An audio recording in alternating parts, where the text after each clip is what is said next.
오늘의 본문 주제는 법다운 마음가짐입니다. 일단 법다운 마음가짐의 본문에 해당되는 내용을 보면 이제 우편물로 발송을 해드릴 건데요. 법다운 마음가짐 같이 한번 읽어볼까요? 얼빠진 상태를 구원하는 깨어있음, 불안한 마음을 정돈하는 마음챙김, 다가온 인연에 전념하는 알아차림, 기쁘게 경험에 몰입하면 극락정토. 이렇게 해서 기존에 항상 강조했었던 사띠의 선순환, 깨어있음, 마음챙김, 알아차림에 더해서 어떻게 하면 이 삶을, 일상을, 경험을, 이 생을 극락정토로 경험할 수 있는가라고 하는 네 번째까지 포함을 해서 깨어있음과 마음챙김, 알아차림, 그리고 극락정토에서 깨마알락이라고 제가 자꾸 그러는데 외우시면 되는데 깨마알락, 이렇게 법다운 마음가짐을 준비하고 활용하는 방법에 대한 개송을 준비했고 이제 보내드리고 오늘 해석을 해드리겠습니다. 오늘 법다운 마음가짐의 법문 주제는요, 2024년 법다운 마음가짐을 실천하여 극락정토를 살아갑시다 라고 하는 주제입니다. 먼저 법다운 마음가짐이 뭔지 한번 볼게요. 법다운 마음가짐은 붓다의 마음을 이야기하고요. 이 붓다의 마음은 중도라고 하셨고요. 그리고 그 중도를 실천하는 것은 팔정도, 즉 정도입니다. 하나하나 간단하게 보면 붓다스쿨의 공통서원이 붓다의 마음을 세상에 전하다라고 하는 문장으로 표현이 되는데요.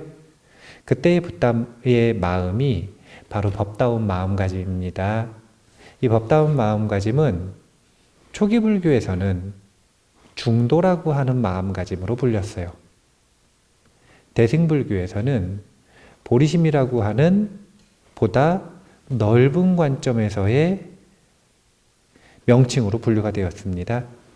중도와 보리심의 이 상관관계는 어떻게 되는 거냐면요, 중도의 의식이라고 하는 것이 부처님이 머무시는 의식의 자리라고 볼 때 결과가 되고, 보리심은 그 결과로 나아가기 위해, 목적지로 가기 위한 방법론의 원인에 해당되는 마음이 보리심이다. 물론 이 보리심은 원보리심, 행보리심, 증보리심을 모두 포섭하는 마음이기 때문에 이 결과도 포함하고 있지만 보다 광범위한 원인의 마음을 포함하고 있기 때문에 그렇게 인과 과의 관계로도 볼 수 있다 라는 이야기를 해드리고요. 부처님의 여러 가지 초기 불교의 법문 중에 개인적으로는 가장 중요하다라고 생각을 하는 법문은 당연히 첫 법문입니다. 저만 그렇게 생각을 한 건 아니죠, 사실은.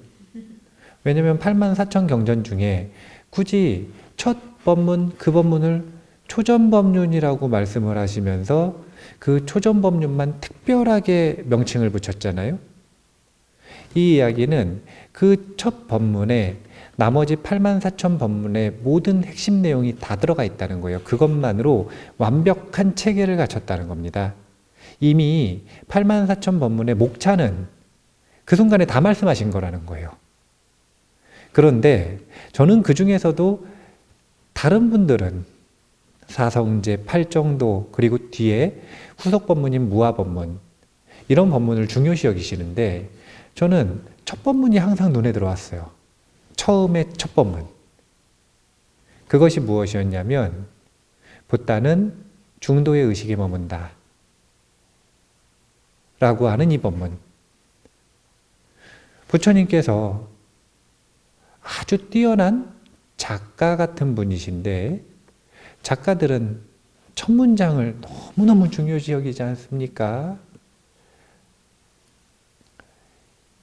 작품을 쓰는데 10년이 걸렸다. 그러면 9년 5개월은 첫 문장을 생각했을 수도 있어요.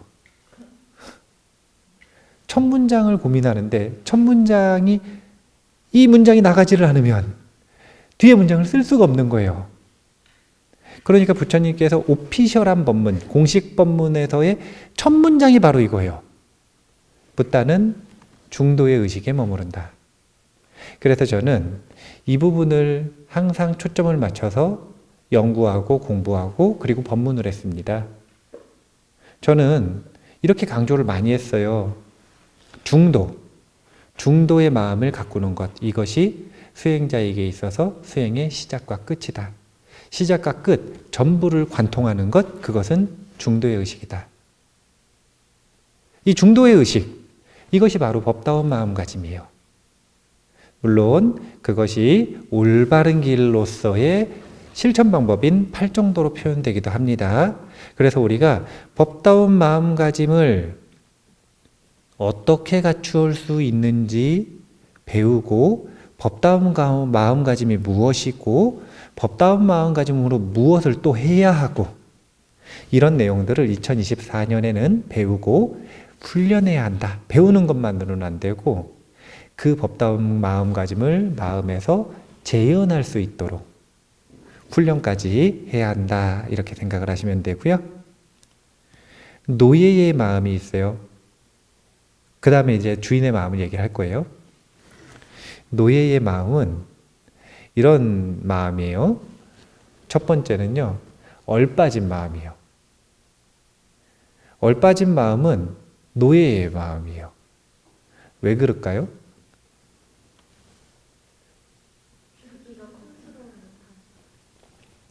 원래는 불교에서 이 얼빠졌다 이런 표현 잘 안 써요.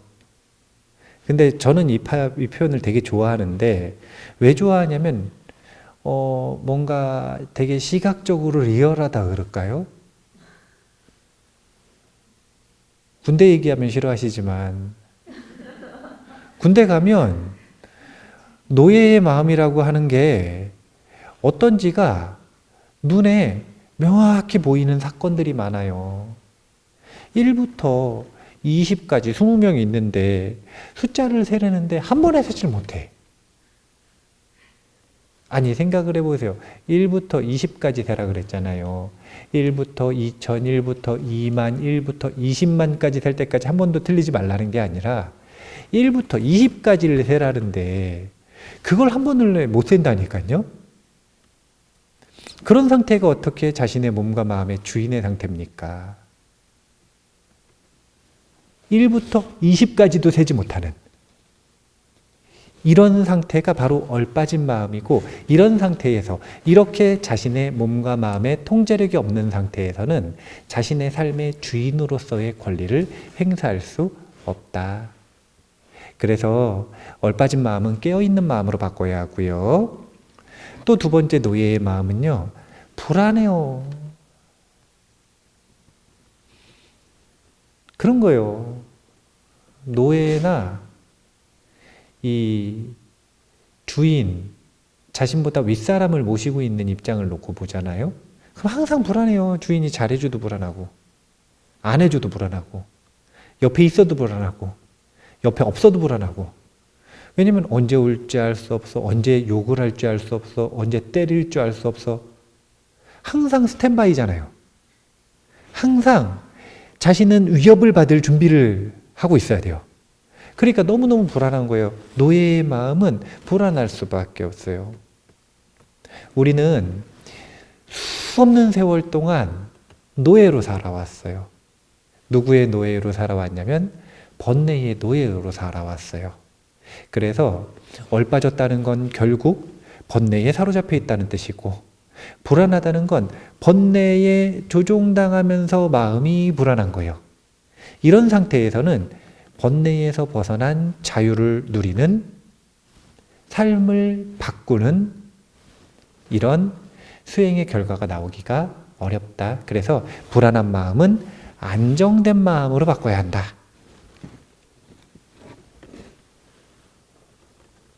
우리가 각자 원하는 게 있단 말이에요. 자신의 성향과 목적에 따라. 그래서 이것저것 하면서 노력을 합니다. 달려요. 막 달리기를 해. 막 오버페이스로 달렸다가 엎어져가지고 쉬다가 힘들어가지고 뒤로 가다가 옆으로 가다가 온갖 노력을 다 한단 말이에요. 그런데 안타깝지만 출발선에 안 섰어요. 한 번도 아직까지. 그러면 전부 쓸데없는 짓이 되는 거예요. 자신의 삶을 바꾼다. 무엇인가 자신이 주인으로서의 권리를 가지고 무엇인가를 성취한다라고 하는 여정 속에서는 항상 일단 1번으로 출발선에 서야 돼요. 그리고 매 순간 출발선에 서야 돼요. 그래야만 우리가 원하는 목적을 향해서 달리기를 시작할 수 있는 겁니다. 출발선에 서지 않고 달리기를 한다? 그건 쓸데없는 짓. 그래서 출발선에 선다. 그리고 매 순간 출발선에 선다. 매 순간 또 출발선에 선다. 사실은 이제 오늘 글을 쓸 때 출발선에 선다는 의미가 무엇인지를 알려드렸는데 그 출발선에 선다는 건 다름 아니라 안심해 있는 상태. 우리가 신구의 삼업으로 무엇인가를 행동하고 추구할 수 있는 준비가 된 상태. 이 상태가 항상 출발선에 서는 마음가짐이 되는 것이다. 이것이 법다운 마음가짐이 되는 것이다. 이런 이야기로 이제 법다운 마음가짐을 시작해 볼게요. 주인의 마음은 어떤 마음인지 한번 보죠. 주인의 마음은 네 가지였잖아요. 깨마알락. 첫 번째가 깨어있음입니다. 깨어있음은 정말 쉬워서요. 그냥 아주 간단하게 하고 넘어가면 돼요. 그런 표현 있지 않습니까? 호랑이 굴에 들어가도 정신만 똑바로 차리면 살아난다가 아니요. 살아날 구멍이 생기는 거죠. 아니 호랑이 앞에 잡혀가가지고 깨어있음이 있다고 살아나요? 아니에요. 이런 착각이 있는 거예요. 깨마알락 다 필요한데 깨어있으면 되는 줄 아는 거예요. 아니요. 호랑이한테 잡혀가면 정신을 똑바로 차리면 깨어날 구멍이 생기기 시작하는 겁니다. 그 1번이 바로 깨어있음이에요. 어떻게 하면 되냐면요. 호랑이한테 잡혀갔을 때 얼빠져 있고 불안하잖아요. 그러면 이렇게 하시면 돼요. 깨마알락.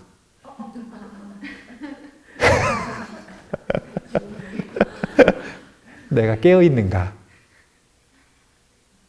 그러면 아무런 노력도 하지 않고 곧바로 깨어있음은 회복됩니다. 노력이 필요한 건 그 다음부터예요. 깨어있음은 정말 쉬워요. 누구나 할 수 있어요. 누구나 할 수 있어요. 이거는 원숭이도 할 수 있고 낙타도 할 수 있고 당나귀도 할 수 있어요. 토끼도 할 수 있어요. 경전에 나와요. 밀린다 문경에 나오잖아요. 노새나 나귀, 당나귀, 말, 소 전부 다 각성작용을 할 줄 안다라고 하는 것. 깨어있는 것은 정말 쉬운 거예요. 묻기만 하면 돼요. 스스로에게. 어떻게 묻냐면 깨마알락. 나는 깨어있는가 물으면 됩니다. 두 번째가 진짜 어려운 거예요. 마음 챙김은요. 불안한 마음을 정돈하는 거예요. 그럼 그 불안해지는 원인이 있을 거 아닙니까? 자꾸 원인을 분석하려고 그러는데 분석하실 필요 없어요. 그냥 결과만 제거하면 돼요. 무엇 때문에 불안해졌든 상관없어요. 그냥 그 마음을 안심시키면 돼요. 아무리 많은 원인이 있어봐야 제가 딱 정해드릴게요. 결국은 셋 중에 하나라. 본능과 감각 때문에 불안하든지. 요거 두 개 하나로 묶은 거예요. 본능과 감각 때문에 불안하든지. 그러니까 감각이 자꾸 막 좌선하는데 여기가 근질근질하거나 아니면 뭐 찌릿찌릿하거나 그러면은 그 느낌 때문에 불안할 수 있잖아요. 마음이 흔들릴 수 있잖아요. 두 번째, 해결 안 된 감정 때문에 불안하든지. 좌선을 하려고 그랬는데 좌선하려고 딱 눈을 가보니까 2시간 전에 있었던 일이 자꾸 생각이 나는 거예요. 아, 그 자식이 나한테 뭐라 그랬는데 내가 그때 이렇게 했어야 되는데. 해결 안 된 감정이 나를 자꾸 불안하게 하는 거예요. 세 번째, 잘못된 생각 때문에 불안한 거예요. 아무리 카테고리가 많아봐야 제가 셋으로 요약해 드릴게요. 본능과 감각의 영역이든 아니면 감정의 영역이든 아니면 생각의 영역이에요. 발견했으면 그럼 어떻게 하면 되냐면 내가 지금 감정이 해결이 안 돼서 불안하구나. 그 감정이 무엇인지 찾지 마시고 불안함을 해결하시면 돼요. 최우선 과제는 안심하기입니다. 그러면 불안하다면 어떻게 하면 되느냐? 1번 독서하시든지 2번 글쓰기 하시든지 3번 명상하시면 돼요. 이게 끝이요. 이거 말고 다른 방법은 없어요. 저는 절수행하니까 안심이 되던데요. 그건 명상이잖아요. 저는 달리기 하니까 안심이 되던데요. 그것도 명상으로 하고 있는 거예요. 우리는 정신의 건강을 회복하는 것과 동시에 정신의 성장을 유도할 수 있는 정신의 먹거리, 독서, 정신의 놀이, 글쓰기, 정신의 휴식, 명상. 그냥 이 셋 중에 하나면 돼요. 불안할 때 자꾸 불안의 원인을 찾지 마세요. 더 불안해. 못 찾아가지고. 착각하지 마세요. 본인이 빚을 졌어. 그러면은 그 빚쟁이로부터의 고통에서 벗어나고 싶으면 누구한테 빚 졌는지를 찾는 게 중요해요? 빚 갚는 게 중요해요? 빚 갚았어요. 누구한테 빚 졌는지 몰라요. 그럼 해결이 안 됐어요? 해결됐잖아요. 아유, 누구한테 빚을 졌는지는 나랑 무슨 상관이요. 갚으면 끝인 걸. 자꾸 미스터리 놀이 안 하는 거예요. 이거. 탐정 놀이 안 해도 돼요. 그런 거 안 하셔도 돼요. 그냥 그 번뇌, 그 악업, 그 전생의 죄업, 뭐라고 이름 붙이든 자꾸 찾으려고 하던 그것 때문에 생긴 지금의 결과를 해결하시면 돼요. 이게 바로 독화살의 비유예요. 독화살을 맞았으면 빨리 빼야지. 범인 쫓아가지 마셔. 못 잡아요. 왜 못 잡는지 아세요? 가다 죽어요.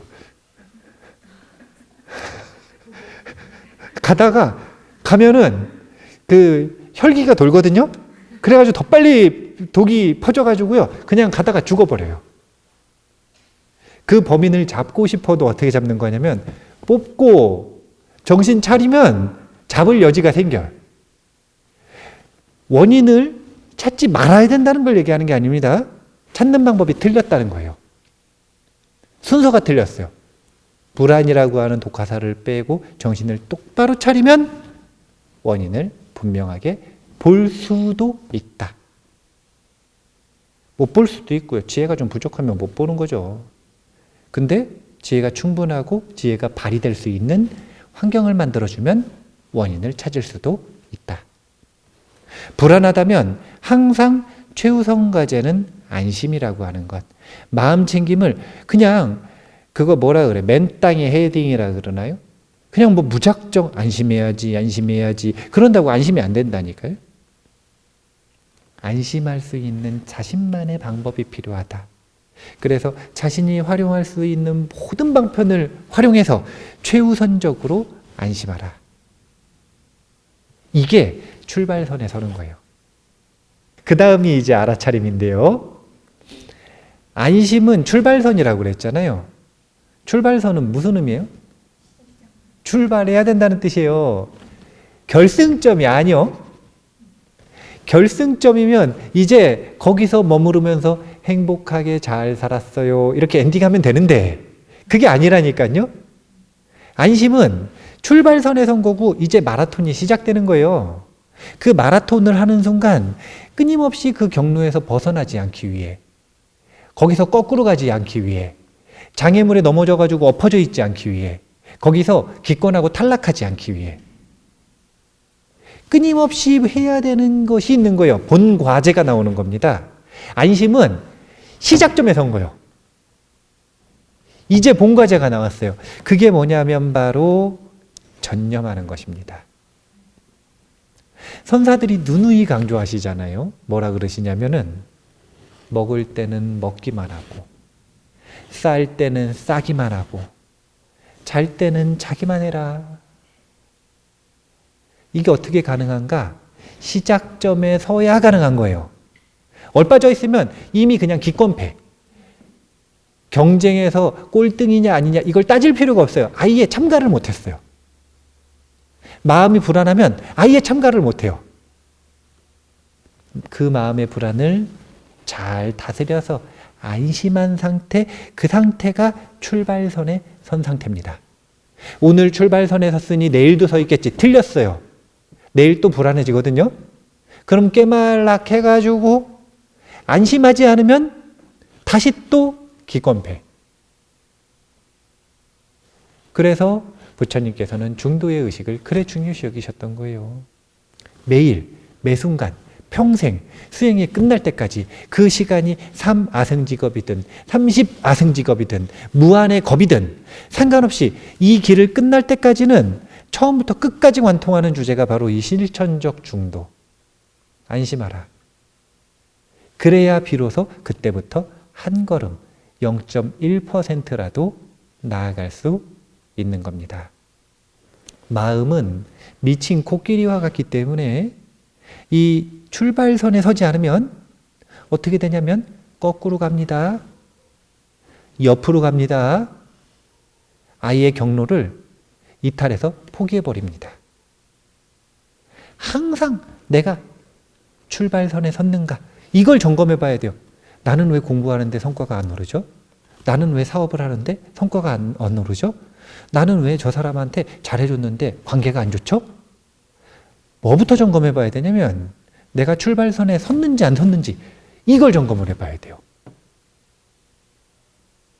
부처님은 힌트를 주셨어. 첫설법의 첫 구절에서. 부처님의 법문은 항상 두 갈씩이거든요. 그 이후의 모든 법문은 중근기, 하근기들을 위한 법문이지 상근기는 첫 구절 딱 듣자마자 깨닫는 거예요. 그러니까 경전 이상하지 않아요? 아니 무슨 상근기들만 있는지 한 구절 듣고 다 깨쳐요. 나만 바보 같고 나머지는 다 천재 같고 그게 아니라 상근기들은 첫 구절에 이미 부처님은 하실 말씀을 다 하시기 때문에 그 구절만으로 더 이상 추가 설명, 보충 설명 없이 깨치는 겁니다. 그리고 그 법문의 핵심은 중도에 있다. 법다운 마음가짐에 있다. 안심했다면 전념하는 것입니다. 자, 그래서 안락행이 곧 극락정토다라고 하는 내용으로 마무리를 해볼 건데요. 안심. 금강경 법문할 때 정말 자주 강조하지 않았습니까? 안심이 곧 불심이다. 그래서 많은 분들이 물었어요. 어떻게 안심합니까? 그때는 제가 이해를 못했어요, 사실은. 그냥 안심하면 되지. 뭘 더 묻느냐? 제가 무지했어요.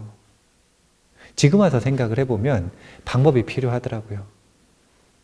안심에 대한 감각이 없거나 안심에 대한 경험이 충분하지 않으면 그 안심으로 나아가는 훈련 과정이라는 게 필요해요. 그래서 정리해서 알려드리는 것이 두 가지였어요. 깨마알락, 내가 깨어있는가. 그리고 불안하다면 불안함이 해결될 때까지 독서하세요. 독서 좋아하시면. 본인이 글 좀 쓰신다. 그럼 글 쓰세요. 나는 독서하고 글쓰기는 좀 안 친해요. 그럼 명상하세요. 단 하나의 자신만의 해결 방법을 갈고 닦는 겁니다. 찾는 게 아니에요. 갑자기 자신에게 그런 게 생기지 않아요. 갈고 닦는 겁니다. 그래서 무엇이 나를 불안하게 하든 내 마음이 불안해지면 그냥 그거 하면 되는 거예요. 그래서 안심하는 겁니다. 깨어있음과 마음 챙김의 힘으로 안심한다. 그리고 알아차림으로 전념하는데 그 알아차림으로 전념하는 과정을 기쁘게 해야 된단 말이에요. 기꺼이 해야 돼요. 기쁜 일만 기쁘게 하는 게 아니라 하고 싶은 일만 기쁘게 하는 게 아니라 내가 좋아하는 일만 기쁘게 하는 게 아니라 살다 보면 인연에 닿아서 어쩔 수 없이 책임감으로 의무감으로 해야 되는 일들이 있잖아요. 그런 일들만 있나요? 또 쏘쏘한 일들도 있죠. 좋은 일이든 나쁜 일이든 아니면 그저 그런 일이든 호오 평등의 그 모든 느낌의 경험들을 기꺼이 하는 거예요. 가능해진다니까요. 자꾸 안심한 상태에서 기꺼이 해보지 않은 사람들이 그거 기쁜 척하는 거 아닙니까? 이렇게 생각하는데 안심이라고 하는 마음은 불안의 얼룩이 지워진 마음이에요. 그러면 깨끗해졌잖아요. 거기다가 어떤 감정을 그릴지 어떤 느낌을 그릴지는 자기가 선택하는 거예요. 방해물이 없기 때문에 쉽게 기꺼이 해져요. 진심으로 기꺼이 해진다니까요. 해야 되면 기꺼이 하고 말지. 어차피 해야 되는 일도 왜 주인이 시켜서 하는 것처럼 억지로 끌려가면서 하느냐 이거예요. 그럼 출발선 자체에 못 쓴 거라니까요. 법다운 마음가짐은 두 가지로 이루어져 있다. 안심하라, 그리고 경험에 기꺼이, 기쁘게 하라. 그래서 안심과 기쁨이 더해지면 안락행이라고 한다. 그리고 이 안락행을 실천하는 것이 바로 보살 수행자 개개인의 안락국을 만드는 정토장엄의 수행이 된다. 사람마다 느낌이 있습니다. 저 사람만 오면 기분이 좋아진다. 저 사람만 오면 힘이 빠진다. 저 사람만 오면 기분이 나빠진다. 저 사람이 오면 힘이 난다. 저 사람만 오면 편안해지고 기뻐진다. 라고 하는 그런 고유한 느낌을 가지셔야 돼요. 자기 자신을 그 느낌으로 장엄하셔야 돼요. 예쁜 거 소용없어요. 잘생긴 거 소용없다니까요. 많이 아는 거 소용없어요. 그거 잠깐이잖아요. 착한 게 최고지, 자상한 게 최고지, 이런 얘기가 괜히 나오는 게 아니라니까요. 그 사람이 주는 고유의 그 느낌이 있어요. 아무리 겉껍데기가 이쁘고 잘생기고 아는 게 많고 능력이 있다 하더라도 그 느낌이 나를 불편하게 하고 불안하게 하고 그리고 나를 힘들게 한다면 어떻게 그 사람과 오랜 시간을 같이 있을 수 있겠어요? 주변에 그리고 내 마음에 안락을 선물하는 훈련을 해야 한다. 이게 바로 법다운 마음가짐이다. 깨마안락. 진짜 쉽게 시작하는 거라 그랬죠? 호랑이 굴에서 벗어나는 거 시작은 쉬워요. 물론 훈련을 많이 하신 분들은 그 뒷과정도 쉽죠. 하지만 훈련을 하지 않은 분들은 조금 훈련이 필요합니다. 그 훈련을 해서 법다운 마음가짐, 중도의 의식을 가꾸고 연습하는 기간을 2024년에는 가졌으면 좋겠다. 그런 의도로 제가 2024년에 법다운 마음가짐이라고 하는 수행 주제를 결정했고요. 그리고 이 수행 주제를 이 붓다스쿨 우편물 받으시는 분들에게는 전부 이제 곧 보낼 거니까요. 잘 받아보시고 여기를 딱 붙여놔세요. 이렇게 붙여놓고 항상 깨말라 잊지 마시고 자신의 마음을 안심과 기쁨으로 채워주시면 좋겠습니다. 자, 그러면 안락행이 곧 극락정토라고 하는 이 문장으로 오늘 법다운 마음가짐 마무리하겠습니다. 감사합니다.